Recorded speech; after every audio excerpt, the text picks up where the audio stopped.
Bueno, ahora sí vamos al FOBAPROA. Vamos primero al documento y luego vamos a, sí, el video, y luego vamos con Pablo.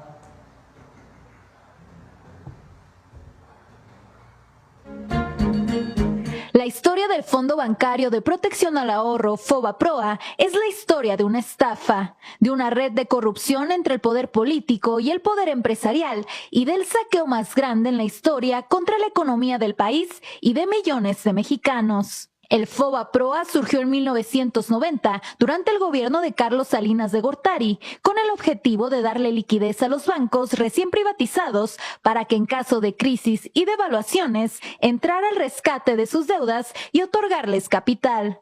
Originalmente el FOBAPROA era un fideicomiso privado administrado por el Banco de México.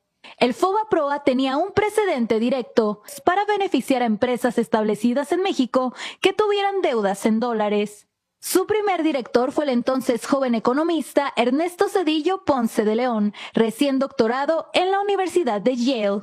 El FICORCA, como el FOBAPROA, fue un instrumento para beneficiar a grandes empresarios que contribuyeron a las campañas políticas del PRI y al ascenso de la nueva élite de tecnócratas. FICORCA benefició al menos a 209 empresas que pertenecían a los 30 grupos empresariales más poderosos. En diciembre de 1994, tras el final trágico del sexenio de Carlos Salinas de Gortari y ante el escenario de un enorme déficit en la cuenta corriente, a su llegada a la presidencia de la República, Ernesto Zedillo decidió devaluar el peso de manera discrecional, avisando solo a un grupo selecto de empresarios nacionales y extranjeros, provocando con ello una fuga de capitales súbita, el aumento de las tasas de interés y la consecuente quiebra de millones de empresas y de mexicanos que no pudieron pagar sus deudas con los bancos. La cartera vencida se disparó en 150% en solo unos meses. El efecto fue tal que entre 1994 y 1996 la población en pobreza aumentó en 17 millones de personas, para sumar un total de 64 millones de personas en pobreza. Como consecuencia del error de diciembre, durante ese sexenio la moneda mexicana perdió más de la mitad de su valor, pasando de 3.4 pesos por dólar a 9.4 pesos por dólar. El gobierno de Ernesto Zedillo decidió endeudarse con 50,000 millones de dólares frente al gobierno de Estados Unidos y del Fondo Monetario Internacional, elevando a 164,000 millones de dólares la deuda externa, cifra sin precedente en la historia del país. Zedillo firmó una carta de intención con el FMI para acelerar el proceso de privatización de empresas estatales, elevar las tasas de interés de manera inusitada, lo que provocó la quiebra de cientos de miles de familias y generó el famoso efecto tequila de la recesión económica mexicana.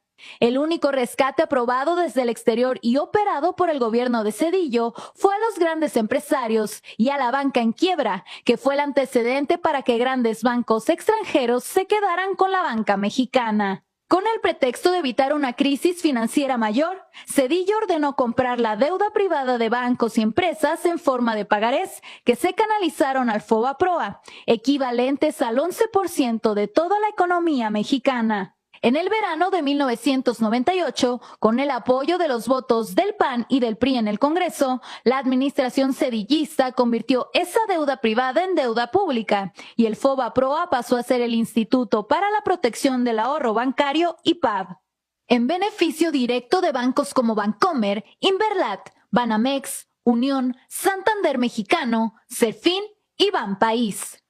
La deuda original de 552,000 millones de pesos se convirtió en deuda pública. Al cierre del 2000, el último año del sexenio de Zedillo, esa deuda había crecido a 705,000 millones de pesos y en 2023 ascendía a 1,096,877,7 millones de pesos.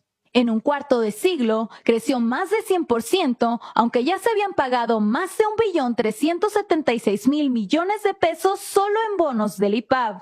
Se trata del saqueo más grande a las arcas mexicanas y un acto de corrupción que contó con el apoyo de legisladores del PRI y del PAN en contubernio con grandes empresarios y políticos que se beneficiaron directamente de este proceso. No fue casual esta complicidad. Entre los empresarios beneficiados están varios políticos del PRI y el PAN, cuyas empresas se beneficiaron del FOBAPROA, como Vicente Fox, Fernando Senderos Mestre, el regiomontano Fernando Canales Clariont, José Eduardo Robinson Burs Castelo o los empresarios políticos Carlos Hank Ron, que donó $25 millones a las campañas electorales de Zedillo y de Roberto Madrazo en 1994.